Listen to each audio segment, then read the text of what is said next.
Il y a bien longtemps, dans la Grèce antique, une légende raconte que des astrologues ont averti un empereur, un enfant, né cette même année, détruirait un jour son empire.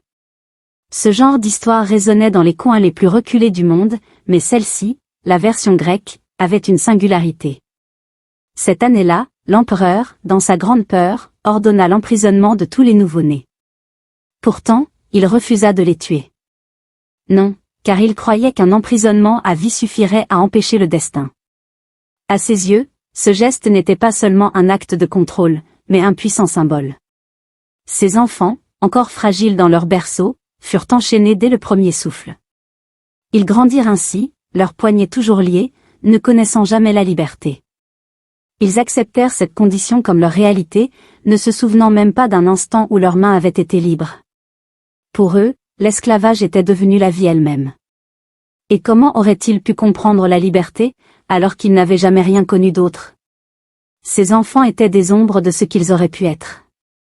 Johann, l'un des captifs, avait les yeux si voilés de ténèbres qu'il ne pouvait plus supporter la lumière.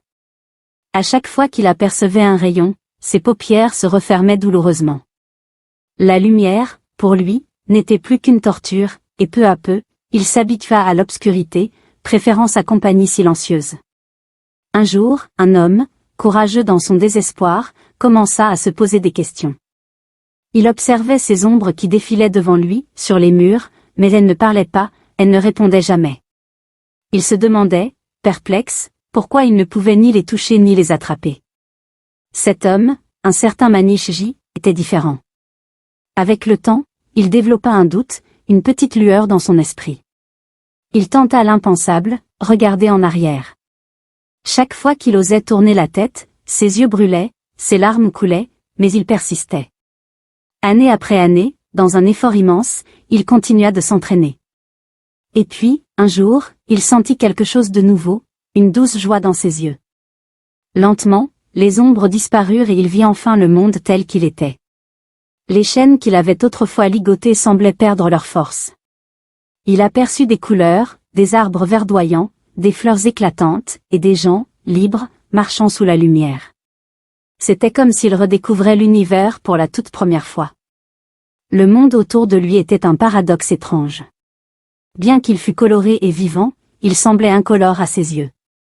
Les ombres régnaient, et malgré la lumière qui baignait l'extérieur, tout paraissait tristement terne. Il y avait un festival, avec des enfants qui couraient, chantaient et jouaient, mais aucune véritable célébration n'atteignait ces ombres silencieuses. Le bruit des rires s'arrêtait juste avant d'entrer dans cette obscurité. Tout semblait feutré, irréel, comme si le vrai monde restait caché derrière un voile invisible. L'homme, intrigué par ces découvertes, commença à en parler doucement aux autres, ceux qui vivaient également dans les ombres. Mais ils ne le prirent pas au sérieux. Ils rirent. « Tu es devenu fou », lui dirent-ils. « Ce que nous voyons devant nous est la vérité. Quand nous regardons en arrière, tout n'est que ténèbres. Que pourrais-tu y voir d'autre ?» L'homme restait silencieux, mais une question persistait en lui, et si ce n'était pas que l'obscurité? Et si, simplement, nos yeux étaient fermés à la lumière? Personne ne semblait vouloir y réfléchir. Ils préféraient croire que leurs yeux étaient ouverts, que ce qu'ils voyaient était réel. Ils étaient persuadés que leur cœur débordait d'amour, que leur sagesse brillait, et que leur âme était éveillée. Tout cela, ils le prenaient pour acquis. Dans ce monde de prisonniers, ils étaient nombreux, et lui, il était seul. La majorité avait le pouvoir, et la démocratie leur donnait raison. Ses idées étaient rejetées, et il ne recevait aucun soutien. Ils riaient de lui, moqueurs, le qualifiant de fou. À leurs yeux, il n'était qu'un marginal, et plus le temps passait, plus ils s'éloignaient de lui. Si seulement il pouvait voir, pensait-il. Mais là où tout le monde est aveugle, celui qui peut voir est souvent considéré comme fou. Là où l'ignorance règne en maître, celui qui est sage paraît ridicule. Dans ce monde inversé, la maladie était la norme, et la santé un mystère dérangeant. Naturellement, il se prenait pour la norme, et lorsque la majorité partage cette illusion, il devient facile d'isoler celui qui pense autrement. Peu à peu, ils cessèrent de lui parler. Ces mots, pleins de vérité, les mettaient mal à l'aise. Parfois, dans le silence de leurs propres pensées, un doute naissait. peut-être avait-il raison. Mais cette pensée était insupportable. Si cet homme avait raison, cela signifiait que toute leur vie avait été bâtie sur un mensonge. L'ego, cet obstacle invisible mais puissant, ne permettait pas cette remise en question. Qui voudrait croire que toute sa vie a été une erreur? Ils se réfugiaient dans leur certitude, qui pourrait savoir mieux que nous? Ainsi, ils l'ignorèrent, car écouter ces vérités réveillait une douleur insupportable.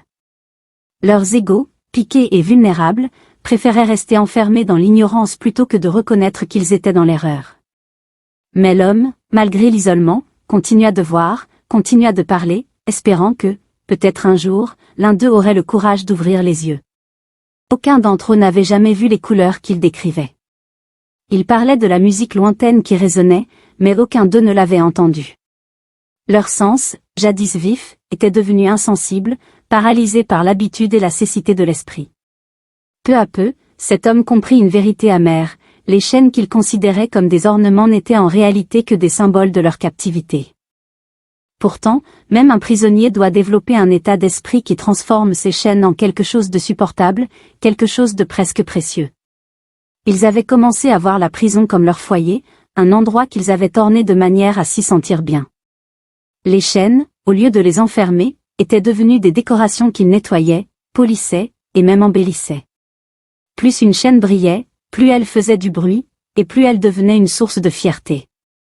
Ceux dont les chaînes étaient les plus lourdes et les plus solides étaient les plus admirés, perçus comme les plus riches. Si une chaîne montrait des signes d'usure, ils la réparaient soigneusement, car pour eux, ces chaînes étaient leur vie. Elles n'étaient plus des chaînes à leurs yeux, mais des bijoux. Ils n'avaient nul besoin d'autres ornements tant leur faire leur semblait déjà suffisant. Mais l'homme, celui qui avait osé douter, commença à voir au-delà de ce décor trompeur. Il réalisa que ces ornements n'étaient que des chaînes, et son regard s'ouvrit enfin au monde de la liberté. Un jour, un rayon de lumière transperça l'obscurité et lui apporta un message du soleil. Dès lors, il devint impossible pour lui de rester dans l'obscurité. Lentement mais sûrement, il prit des dispositions pour briser ces chaînes qu'il avait si longtemps considérées comme des ornements. Cependant, il comprit vite que la vraie bataille n'était pas contre les chaînes d'extérieur, qui étaient faibles, mais contre celles qui l'enfermaient à l'intérieur. C'était l'emprisonnement de l'esprit qu'il fallait briser. Une fois qu'il comprit que les chaînes n'étaient pas des bijoux, la liberté devint soudainement plus tangible.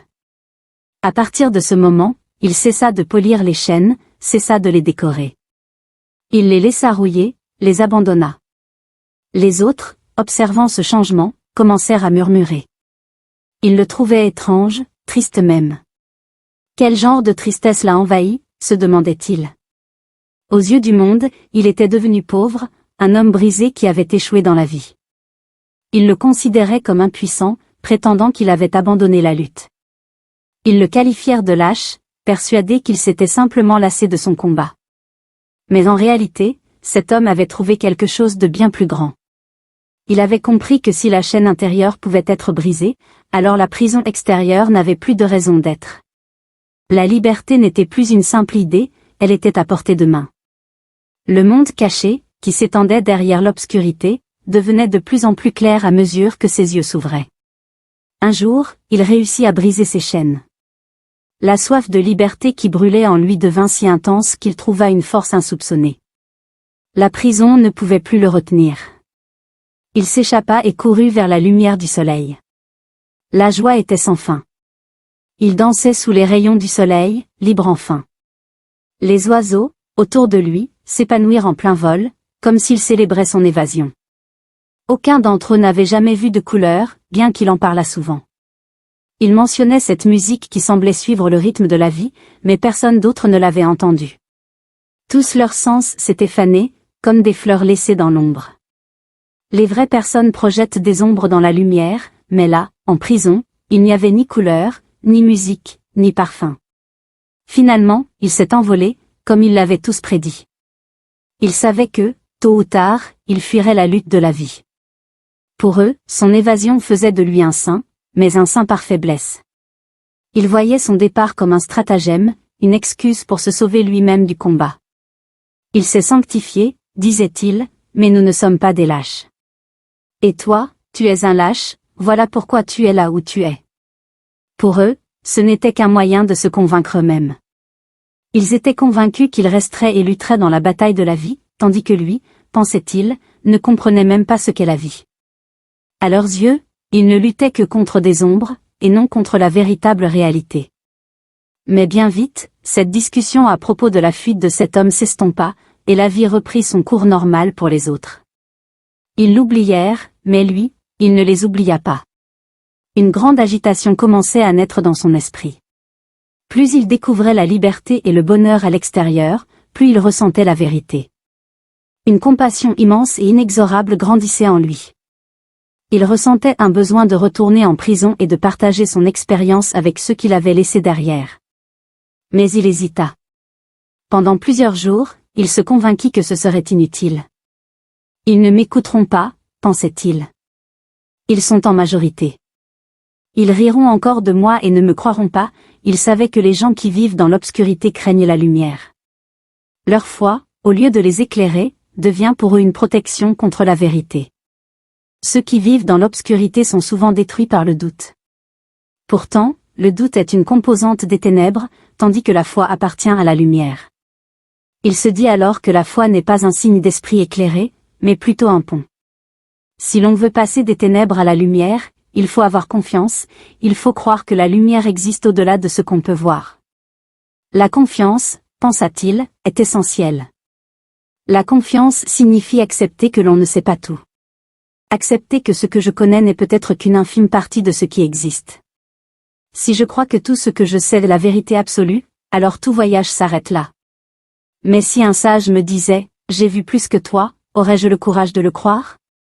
Le doute, se disait-il, signifie que je ferme la porte à la vérité. C'est refuser d'admettre que mon expérience est limitée. Mon cœur est petit, mais il ne représente pas l'immensité du ciel. Regarder le ciel à travers une fenêtre ne signifie pas que la fenêtre est le ciel. Si quelqu'un commence à douter même de ses doutes, il devient alors un dévot, capable de se lancer dans l'inconnu. Et c'est cela, la véritable foi. La foi, pensait-il, c'est savoir que ce que j'ai découvert jusqu'à présent n'est qu'une goutte d'eau dans un océan infini. Peu importe combien je cherche, il y aura toujours plus à apprendre, à comprendre. C'est ce que signifie appeler Dieu infini. Peu importe combien nous avançons, la vérité reste toujours à portée de main, mais jamais entièrement atteinte. Dans l'esprit de cet homme, une grande compassion continuait de croître. Il savait qu'il devait retourner vers les autres. Malgré leur scepticisme, il ressentait une urgence nouvelle, un devoir de les éveiller. Il savait que certains riraient de lui, que d'autres continueraient à polir leur chaîne, mais peut-être que l'un d'entre eux écouterait. Il ressentait la soif de vérité brûler en lui, une soif qui pourrait, il en était sûr, briser même les chaînes les plus solides. C'était une compassion irrésistible, celle qui pousse à ouvrir les yeux des autres, même si cela les fait souffrir au début. Car il avait compris que la liberté, une fois goûtée, ne pouvait plus être ignorée. Elle appelait, elle attirait, et il devait la partager avec ceux qui vivaient encore dans l'ombre. Les ventilateurs tournaient au-dessus, et là-bas, les gens ne voyaient que le corps, l'aspect extérieur des choses. Ils se contentaient de l'apparence, sans jamais chercher ce qui se cachait derrière, ce qui donnait vie. Le visible leur suffisait.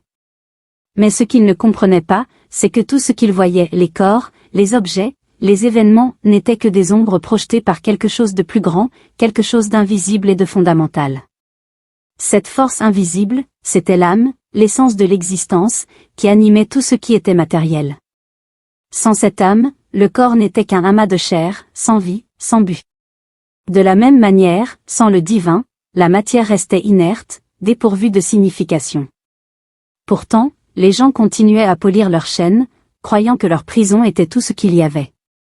Alors que cet homme, celui qui avait entrevu la vérité, voyait au-delà des murs, il savait que ce n'était pas suffisant de simplement comprendre. La vraie connaissance, le Mahagyan, ne pouvait exister sans la compassion, le Mahakaruna. Car une fois que l'âme découvre la liberté, une force encore plus puissante s'éveille, une compassion qui englobe tout, un besoin irrépressible de partager cette lumière avec ceux qui sont encore dans l'ombre. Ainsi, cette énergie qui, auparavant, était dirigée vers des ambitions vaines, la quête de richesse, de pouvoir, de satisfaction des désirs, se transforme en une force inébranlable de compassion. Tout comme une lampe qui éclaire l'obscurité en brûlant sans cesse, cette énergie ne s'éteint pas, mais se recycle en bienveillance.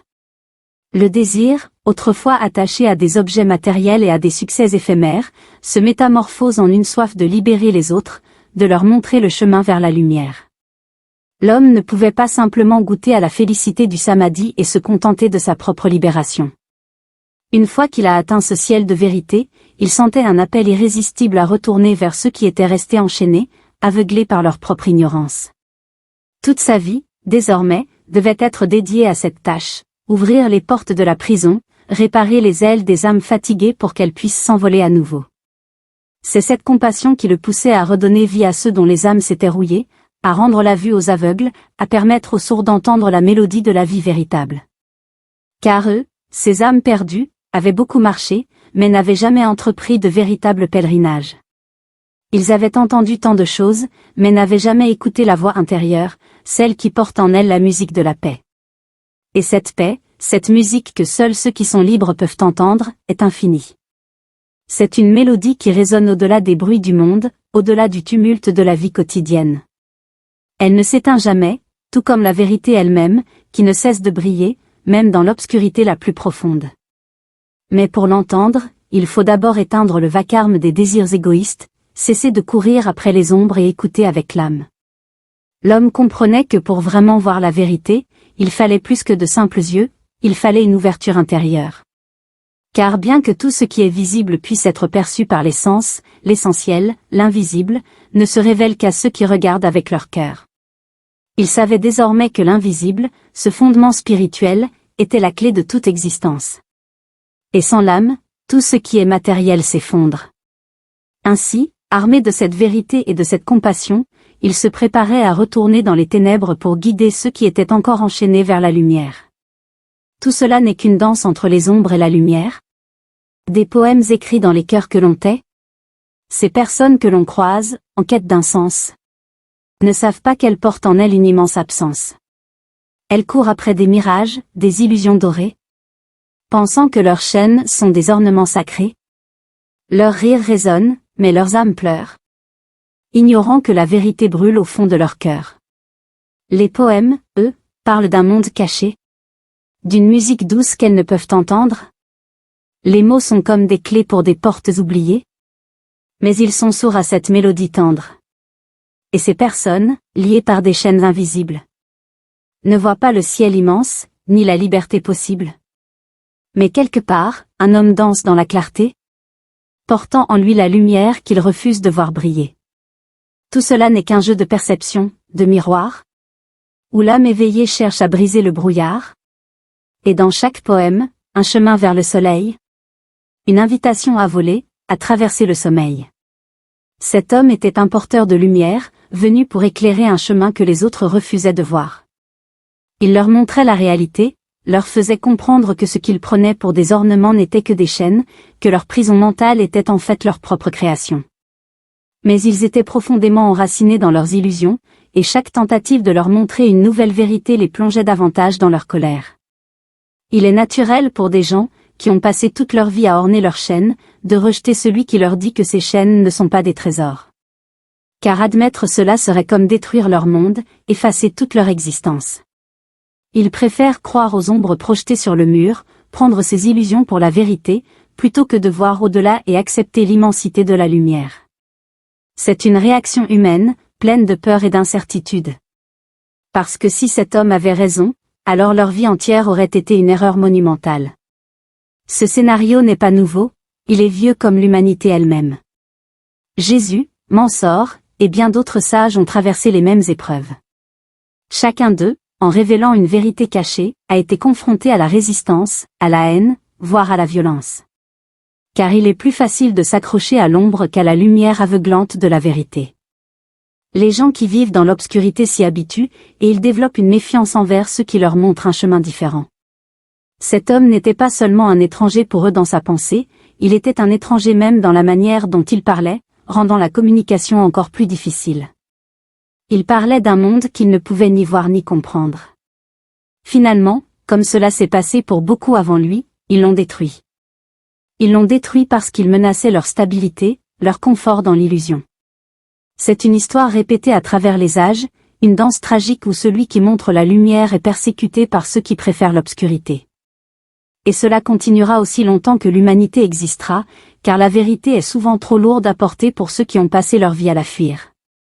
Cette réflexion met en lumière le cycle tragique de l'humanité face à la vérité. L'homme qui cherche à éveiller les consciences se retrouve souvent isolé, rejeté par ceux qui sont trop attachés à leurs illusions. Cette lutte entre le vrai et le faux, entre la lumière et l'obscurité, est aussi ancienne que l'humanité elle-même. Quand il est dit que cet homme est sincère et que cela met en question la croyance de la foule, on touche à un point crucial, la vérité peut être déstabilisante. Pour ceux qui ont construit leur identité et leur existence autour de croyances établies, accueillir une nouvelle vérité équivaut à remettre en question tout ce qu'ils connaissent. Ce n'est pas seulement un conflit d'idées, c'est un affrontement avec leur propre essence. Le fait que cet homme soit un étranger, avec une langue différente, souligne la barrière de la compréhension. La vérité, en tant que concept, peut sembler étrangère à ceux qui n'ont jamais eu l'occasion de l'explorer. Quand il essaie d'expliquer, il se heurte à un mur d'incompréhension. Leur résistance n'est pas seulement envers ces mots, mais envers l'idée même que leur perception de la réalité pourrait être erronée. L'écho des persécutions passées, de Jésus à Mansour, montre que ce n'est pas un phénomène isolé, mais une récurrence dans l'histoire humaine. Chaque fois qu'un individu essaie de briser les chaînes de l'ignorance, il se heurte à la colère de ceux qui préfèrent l'obscurité à la lumière. L'humanité semble être piégée dans un cycle où la peur du changement l'emporte sur le désir de vérité. La métaphore des chaînes en bout, qui sont considérées comme des ornements, illustre la profondeur de cette illusion. Ce sont ces chaînes qui maintiennent les gens dans leur confort illusoire, et les inciter à voir la vérité comme une menace plutôt que comme une libération. Ils préfèrent vivre dans l'illusion que la réalité, même si cela signifie continuer à pourrir dans des chaînes invisibles. La question de la tolérance face à cette obscurité est essentielle. Jusqu'où est-on prêt à aller pour défendre ses croyances, même si elles sont basées sur des ombres plutôt que sur des vérités? Ce questionnement reste pertinent aujourd'hui, car la lutte pour la vérité et la liberté intellectuelle continue de se dérouler. Ce cycle ne semble jamais vraiment se terminer, et l'histoire continue de se répéter, avec ceux qui cherchent à illuminer le chemin souvent réduit au silence ou à la violence.